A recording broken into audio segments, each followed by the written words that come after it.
Jadi Elpris kalau MC, melihat Anies itu mantan namanya Dewa disruption. Spray. Jadi Luar Anies itu biasa. disruption itu begini. Tahu kenapa online muncul? Karena transportasi konvensional mahal. Kenapa Anies tiba-tiba punya forum desak Anies? Karena mengumpulkan massa di gedung-gedung mahal. Ya. Kenapa tiba-tiba Anies bisa mendekat ke rakyat tanpa keluar duit? Karena selama ini yang jadi calon presiden kaya dan orang menerima duit. Belum tentu semua orang menerima senang. Jadi Anies itu mendisrupt semua mekanisme politik yang sudah dipertahankan oleh elit untuk kepentingannya. Anies mematalkan itu. Jadi dia mematahkan pemahaman politik publik yang bisa diperdaya selama ini. Dengan cara dia. Debat KPU nggak ada level buat Anies. Kenapa? Dia punya forum desak Anies di pasar, di warung, di mana dihadapin. Nggak ada teksnya. Siapa yang sanggup menghadapi itu? Sejauh ini tidak ada kandidat lain yang sesanggup dia menghadapi pertanyaan cacian makian itu. Dia cool loh. Dan gilanya jawaban dia. Brilian. Suka nggak suka gitu. Jadi misalnya begini. Bahwa belanja digital paling besar itu 02. Tapi begitu Anies masuk ke TikTok dengan Anies Bubble, nggak pakai belanja.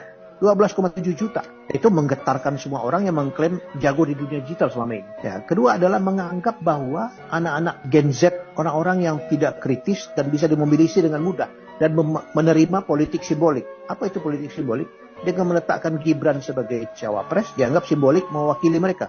Ternyata tidak gitu kan. Nggak semua kan. Buktinya Anies oke aja tuh. Malah Anies dinobatkan sama K-popers sebagai abah gitu.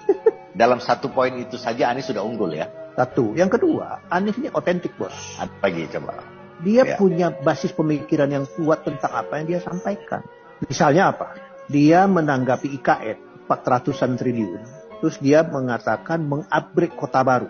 Diketawakan kan? Ingat loh ya, tadi malam debat di Kadin, dia menyampaikan hal yang sama dengan elaborasi lebih jauh. Dan Kadin happy. Jadi artinya apa? Rasional itu barang. Daripada kamu cemplungin duit ke hutan belantara nggak ada penduduknya 400 triliun, mending mengupgrade 10 kota masing-masing 40 triliun dan sudah ada marketnya. Investornya bisa masuk, kehidupannya bisa berkembang. Jadi apa yang dia omongan tuh bukan sekedar jawaban bersilat lidah karena ditanya. Dia punya basis pemikiran yang kuat tentang itu gitu. Otentik kan dia. Otentifikasi itu barang penting bos. Karena menunjukkan bobot, menunjukkan konsistensi, menunjukkan arah yang dia mau tuju. Jadi buat saya integritas, kemampuan otentifikasi dan disruption-nya itu gabungan yang tidak bisa dengan mudah diikuti atau ditiru gitu. Sekarang Desa Anies itu kan forum otentik. Coba ada kandidat lain yang berani yang sama. Sampai hari ini nggak ada loh, nggak ada. Dan dia tidak pilih kota, dia tidak pilih protokoler juga. Di Solo Anies makan di sawah bersama ibu-ibu, makan nasi bungkus. Siapa yang sanggup itu sekarang? Tapi Anies merakyat dan membuka wawasan. Ini penetrasi yang tidak pernah terjadi dalam pemilu sebelumnya. Ini